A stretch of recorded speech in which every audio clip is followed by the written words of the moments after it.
جب ہم سفر کرتے ہیں تو منزل پر پہنچ کر مقامی وقت کے حساب سے اپنی رسٹ واچ کو ایڈجسٹ کرنا، اپنے لیپ ٹاپ کے وقت کو ایڈجسٹ کرنا اور اس کو یاد رکھنا کتنا مشکل ہوتا ہے۔ پھر جب ہم سفر سے واپس آتے ہیں تو اسے دوبارہ ایڈجسٹ کرنا پڑتا ہے۔ یا ہو سکتا ہے کہ آپ نے کسی دور دراز شہر میں کسی کے ساتھ ٹیلی فون کانفرنس کے لیے ملاقات کا وقت مس کر دیا ہو، کیونکہ آپ بھول گئے تھے کہ شکاگو میں صبح کے 9 بجے ہیں تو لاس اینجلس میں صبح کے 7 بجے ہیں اور نیو یارک شہر میں صبح کے 10 بجے ہیں۔ ہم کرائرس پر جہاں بھی ہوں، ٹائم زونز ہماری گھڑیوں کو شمسی وقت کے مطابق رکھنے کے لیے ضروری سمجھا جاتا ہے، لیکن یہ تب واقعی تکلیف دہ ہوتا ہے جب آپ مختلف ٹائم زونز میں سفر کر رہے ہوتے ہیں یا کسی ایسے شخص سے بات چیت کر رہے ہوتے ہیں جو کسی دور دراز جگہ پر رہتا ہو۔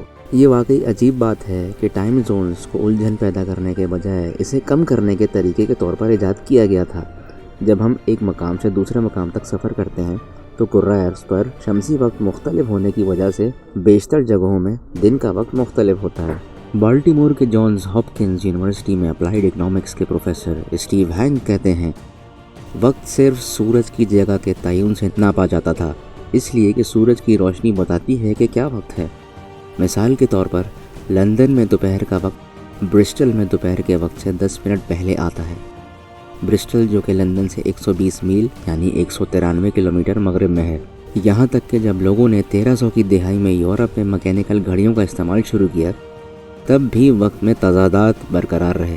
ریلوے نے ٹائم زون کو کس طرح معیاری بنایا؟ صحیح وقت 1800 کی دہائی تک کوئی بڑا مسئلہ نہیں تھا، جب ریل گاڑیوں نے ایک جگہ سے دوسری جگہ تک تیزی سے سفر کرنا ممکن بنایا۔ اسٹیو ہینک کا کہنا ہے کہ اچانک لوگوں سے ٹرینیں چھوٹنے لگیں اور ٹرینوں کے تصادم ہونے لگے۔ یہ صرف یورپ ہی نہیں تھا جو ٹائم زونز کی الجھن سے دوچار تھا، امریکہ کے ہر شہر میں وقت کا معیار مختلف تھا۔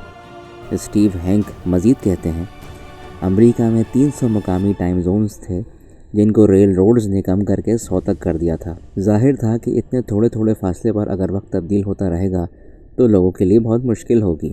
آخر کار ایک کینیڈین انجینئر سر سینفورڈ فلیمنگ سے 1876 میں آئرلینڈ میں ایک پرنٹ شدہ ٹائم ٹیبل میں غلطی کی وجہ سے ٹرین چھوٹ گئی، جس کی وجہ سے انہوں نے ان چیزوں کو ٹھیک کرنے کا فیصلہ کیا۔ فلیمنگ نے ایک ایسا نظام وضع کیا جس میں دنیا کو 24 ٹائم زونز میں تقسیم کیا جو پورے سیارے میں تقریباً 15 ڈگری کے وقفوں سے تھے۔ بالآخر دنیا نے فلیمنگ کے نظام کو اپنا لیا، جس سے مقامی وقت شمسی دن پر متعین نہیں تھا بلکہ اس بات پر تھا کہ کتنے ٹائم زونز نے کسی ایک مقام کو برطانیہ میں واقع رائل گرینچ آبزرویٹری سے الگ کیا ہے، اس لیے کہ گرینچ میں پرائم میریڈین عالمی وقت کا مرکز ہے اور ٹائم زونز کے عالمی نظام کی بنیاد ہے، جہاں گرینچ مین ٹائم یعنی کہ GMT کا تعین دن کے اوسط وقت سے کیا جاتا ہے جب سورج گرینچ میں پرائم میریڈین کے اوپر سے گزرتا ہے۔ پرائم میریڈین زیرو لانگیٹیوڈ کی لکیر ہے جو زمین کے گرد مشرق اور مغرب دونوں کے فاصلے کی پیمائش کے لیے نقطۂ آغاز ہے۔ پرائم میریڈین ثواب دیدی ہے، یعنی اسے کہیں بھی منتخب کیا جا سکتا ہے۔ لانگیٹیوڈ کی کوئی بھی لکیر یعنی ایک میریڈین زیرو لانگیٹیوڈ کی لکیر کے طور پر کام کر سکتی ہے، تاہم ایک بین الاقوامی معاہدہ ہے کہ میریڈین جو گرینچ انگلینڈ سے گزرتا ہے وہی آفیشیل پرائم میریڈین سمجھا جاتا ہے اور یہیں سے وقت کی ابتدا ہوتی ہے۔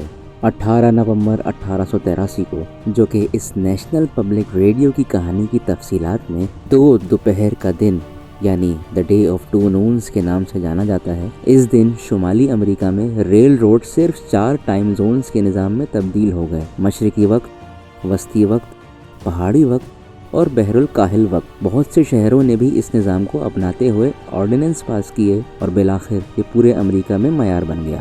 GMT کو نقطۂ آغاز کے طور پر استعمال کرنے سے US کے مختلف شہروں کے درمیان کسی بھی مقابلے بازی کو روک دیا گیا۔ کیا ہم سب کو ایک ٹائم زون میں ہونا چاہیے؟ وقت کی تبدیلی میں کمی کے باوجود 20ویں صدی میں ایک بار پھر وقت کی الجھن ایک مسئلے کے طور پر پیدا ہوئی۔ ہوائی سفر کی آمد نے فاصلوں کو اور بھی کم کر دیا اور انٹرنیٹ اور موبائل آلات کے عروج نے پورے کرائرس کے لوگوں کے درمیان فوری رابطے کو فعال کیا اور ہمیں 24/7 رابطے کی سہولت فراہم کی، جس سے ہم دور دراز مقامات پر ہونے والے واقعات سے جلد آگاہ ہو جاتے ہیں۔